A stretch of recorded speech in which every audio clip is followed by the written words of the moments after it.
Hi friends, இன்றைக்கி நம்ம வீடியோவில் என்ன பார்க்குறோன்னு பார்த்தீங்கன்னா 1,00,000 ரூபாய்க்கான சீட்டு தாங்க நம்ம பார்க்க போகிறோம். ஆமாங்க, 1,00,000 ரூபாய் சீட்டு. இது 10 பேர் 10 மாதம் நம்ம கட்டணும். ஓகேங்களா?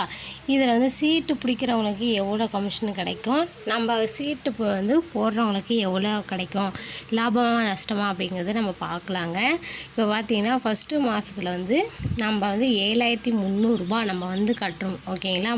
மாதத்தில் இது ஒரு நபர் 7,300 10 பேர் சேர்ந்து 73,000 ரூபாய் நம்ம கட்டணும். ஓகேங்களா? இது சீட்டு பிடிக்கிறவங்களுக்கு 3,000 எடுத்துக்கிட்டு 16,500 ரூபாய் கொடுப்பாங்க. ஓகேங்களா? அந்த ஏழை சீட்டு மாதிரி இது விடுவாங்க. ஓகேங்களா? அதில் 16,500 ரூபா கொடுப்பாங்க. ரெண்டாவது மாதத்துக்கு பார்த்திங்கன்னா 7,600 ரூபா ஒரு மாதத்துக்கு பிடிப்பாங்க, ஒரு நபர் கொடுப்பாங்க. இதே 10 பேர் பார்த்திங்கன்னா 76,000 ரூபாய். அது ரொம்ப 10 பேர் சேர்ந்து 76,000 ரூபாய் கிடைக்குங்க. இதில் பார்த்திங்கன்னா கமிஷன் போக மீதி காசு உள்ளதை கொடுத்துருவாங்க. ஓகேங்களா? இது ஒவ்வொரு மாதத்துக்கும் 300 ரூபாவாக இன்க்ரீஸ்டே போகுங்க. இந்த 300 அதிகரிச்சுட்டு 10வது மாதத்தில் பார்த்திங்கன்னா 1,00,000 ரூபாய் நம்ம கட்டக்கூடிய தொகையாக ஆகிடும். ஓகேங்களா? இதில் பார்த்திங்கன்னா 3ஆம் மாதத்தில் 7,900 ரூபாய் கட்டுவோம். இது 10 பேர் சேர்ந்து 79,000 ரூபாய் நம்மளுக்கு கிடைக்குங்க. இது சீட்டு நடத்துகிறவங்க 3,000 ரூபாய் எடுத்துக்குவாங்க. மீதி அமௌண்ட்டை தான் சீட் எடுக்கிறவங்ககிட்ட கொடுத்துருவாங்க. இதில் பார்த்திங்கன்னா நம்மளுக்கு லாபமாக நஷ்டமாக அப்படிங்கிறது நம்ம பார்த்தோன்னா ஃபஸ்ட்டு மாதம் எடுக்கிறவங்களுக்கு 16,500 ரூபா கிடைக்குது இல்லைங்களா?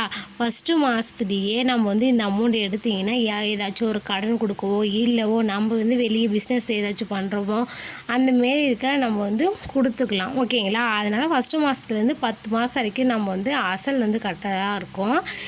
இது வட்டி கட்டாமல் நம்ம அசல் கட்டுற மாதிரி இருக்கும். ஓகேங்களா? ஃபஸ்ட்டு மாதம் எடுத்தாலும் நம்மளுக்கு லாபம் தான். அடுத்தது பார்த்திங்கன்னா கொஞ்சம் கொஞ்சமாக நம்மளுக்கு குறையும். 1,00,000த்தில் 16,500 ரூபா கம்மி பண்ணிவிட்டு மீதி உள்ள அமௌண்ட்டை தான் நம்மளுக்கு கொடுப்பாங்க. ஓகேங்களா?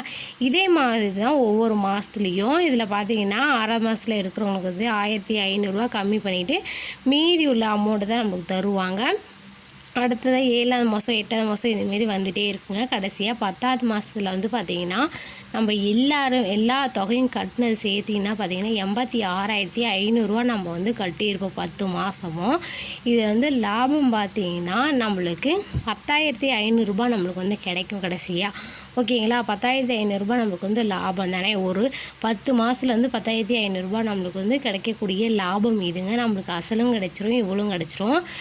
கமிஷன் அதாவது சீட்டு பிடிக்கிறவங்களுக்கு எவ்வளோ சேரும் அப்படின்னு பார்த்தீங்கன்னா 10 மாதத்துக்கும் ஒரு மாதத்துக்கு 3,000 அப்படிங்கிற விகிதத்தில் 10 மாதத்தில் அவங்களுக்கு 30,000 ரூபாய் கிடைக்கும். ஓகேங்களா? இது ஏழை சீட்டு மாதிரி தான். இந்த சீட்டு நீங்களும் நீங்கள் நடத்துகிற மாதிரி இருந்தால் கண்டிப்பாக இவ்வளோ லாபம் நம்மளால எடுக்க முடியும்.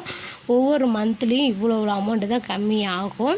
இதில் எடுக்கிறவங்க ரொம்ப லாபமும் கிடைக்கும். ஓகேங்களா? நஷ்டம் அவ்வளோக்கு கிடைக்காது. வீடியோ பிடிச்சிருந்தா வீடியோக்கு ஒரு லைக் பண்ணிக்கோங்க. தேங்க்யூ.